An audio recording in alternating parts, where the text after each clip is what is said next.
सबको जय मसीह की। परमेश्वर का धन्यवाद हो आज फिर से एक नई संगति के लिए। और आज हम परमेश्वर का धन्यवाद देते हैं कि आज के दिन जब हमने एक और नए महीने में प्रवेश किया है, आज सितंबर का पहला दिन है।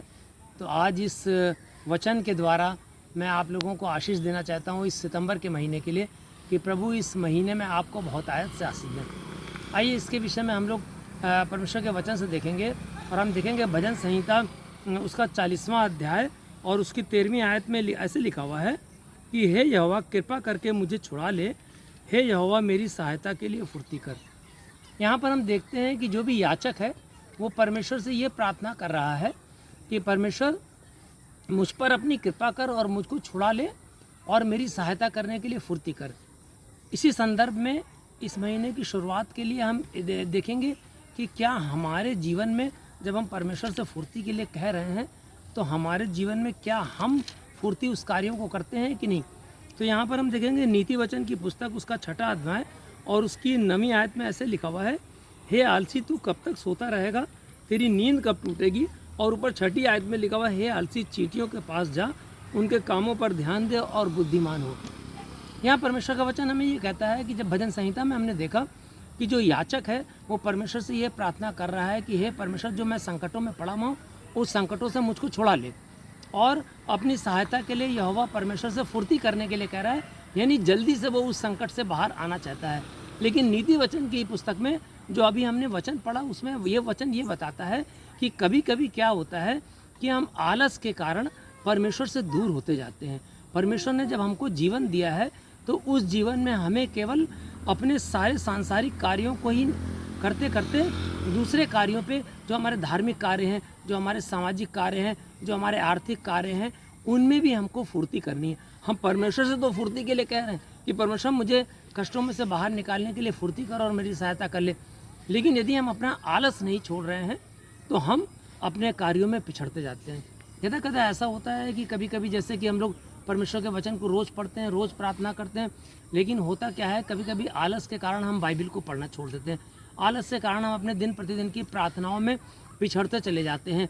तब उसमें नीति वचन में जब ये कहा गया कि हे आलसी चींटियों के पास जा, उनके काम पर ध्यान दे और बुद्धिमान हो जा।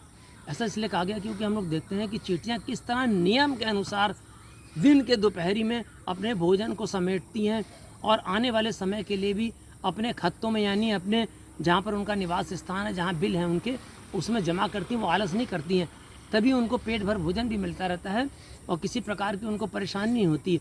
हम नए नियम में भी देखते हैं कि जब तोड़ों का दृष्टांत हम देखते हैं तो एक आलसी व्यक्ति को जो तोड़ा मिला था उसने उसको क्या करा, मट्टी में दफना दिया, और जब मट्टी के अंदर उसने उसको गाड़ दिया और जब उसका मालिक आया और उसने उससे हिसाब मांगा तो उसने वही तोड़ा निकाल के उसको दे दिया। तब उसके मालिक ने कहा जो इसके पास है वो भी इससे ले लो, है। बाइबल बताती है कि जिसके पास है उसे और दिया जाएगा और जिसके पास नहीं उससे ले लिया जाएगा। इसका मतलब ये है कि प्रभु ने अगर हमें जीवन दिया है और उस जीवन को अगर हम आलस में बिता रहे हैं तो हमारे पास से आशीषें जाती रहेंगी। आज इस नए महीने में जो आज के दिन शुरुआत हुआ है, मैं आप लोगों को इस वचन के द्वारा आशीष देना चाहता हूँ कि मेरे और आपके जीवन में यदि कोई भी आलस है तो उस आलस का हम लोग त्याग करें। हम लोग अगर प्रभु की राह में बढ़ रहे हैं तो नित्य प्रति अपनी प्रार्थनाओं को बढ़ाएं। अपने कार्यों को, जो हमारे सामाजिक कार्य हैं, जो हमारे आर्थिक कार्य, जो हमारा रोज़गार है, कारोबार में, उसमें आलस को बिल्कुल त्याग दें। तो इस पूरे महीने में मेरा दुआ है आपके लिए कि परमेश्वर आपको आशीषों से भरपूर कर देगा। आइए इस संबंध में हम एक प्रार्थना करते हैं। सर्वशक्तिमान दयालु परमेश्वर तेरा धन्यवाद करता हूँ। प्यारे प्रभु यीशु मसीह तेरे नाम की महिमा करते हैं। पवित्र आत्मा आपका स्वागत करते हैं।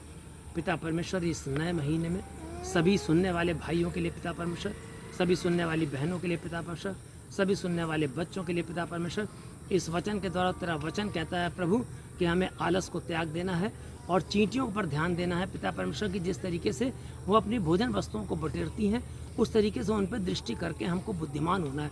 प्रभु तेरा वचन हमें बुद्धिमान होने के लिए कहता है। प्रभु तेरा वचन हमें दैनिक कार्यों को अपने करते हुए परमेश्वर तेरे निकटता में आगे बढ़ने के लिए कहता है। प्रभु तेरा वचन हमको कहता है कि जब हम फुर्ती करने के लिए, आपकी सहायता के लिए हम कहते हैं कि प्रभु सहायता कर, हमें अपनी कृपा के द्वारा मुझे छुड़ा ले और मेरी सहायता करने के लिए फुर्ती कर, तो हम क्या कहते हैं पिता परमेश्वर, अगर हम आलस करते हैं तो वो फुर्तियाँ हमारे जीवन में पिता परमेश्वर वो चीज़ें कार्य नहीं करती है। प्रभु आज इनके खेत खलिहानों के लिए प्रार्थना करते हैं। प्रभु इस माह में जो भी लोग गंभीर बीमारी से पीड़ित है, पिता परमेश्वर उनको चंगाई के लिए प्रार्थना करते हैं। पिता परमेश्वर प्रार्थना करते हैं उन सभी लोगों के लिए जो अपने रोजगार कारोबार की दिशा में आगे बढ़ रहे हैं। पिता परमेश्वर प्रार्थना करते हैं जो देश विदेश परदेश जाना चाहते हैं और उनके पेपर प्रोसेस में अगर किसी प्रकार की घटी कमी आ रही हो, पिता परमेश्वर उसको पूरा करने के लिए प्रार्थना करते हैं। पिता परमेश्वर इनके खत्ते भरे रहें। पिता परमेश्वर प्रार्थना करते हैं इस महीने में तेरी आशीषों के भंडार इनके जीवन में नई दिशा ले आए। पिता परमेश्वर प्रार्थना करते हैं प्रभु कि इस वचन को सुनने वाले लोग जो आलस में अगर पड़े हुए तो अपने आलस को त्याग कर तेरी राह में आगे बढ़े और अपने दैनिक कार्यों के साथ साथ तुझे याद करते हुए तेरा धन्यवाद देते हुए पिता परमेश्वर तमाम आशीषों को प्राप्त करें। पिता परमेश्वर जिनके संतान नहीं है उनके संतान के लिए इस माह में प्रार्थना करते हैं प्रभु उनको संतान की आशीष देना।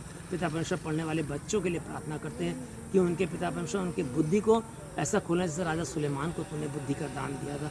प्रभु प्रार्थना करते हैं उन लोगों के लिए जो भूखमरी की स्थिति में, प्रार्थना करते हैं बुजुर्गों के लिए पिता परमेश्वर, और प्रार्थना करते हैं नौजवानों के लिए कि जिनके घर में बुजुर्ग माता पिता हैं, पिता परमेश्वर उनकी तरफ ध्यान दे। बुजुर्ग व्यक्तियों के पिता परमेश्वर शरीर में ताकत दे प्रभु, हर प्रकार की बीमारी को दूर करें। इस नए महीने में प्रभु सभी लोगों को आशीषित करें। यहोवा परमेश्वर हम जानते हैं कि सारी आशीषें तेरी ओर से आती है और सभी बातों के लिए हम लोग प्रभु यीशु मसीह के नाम से मांगते हैं, आमीन। जय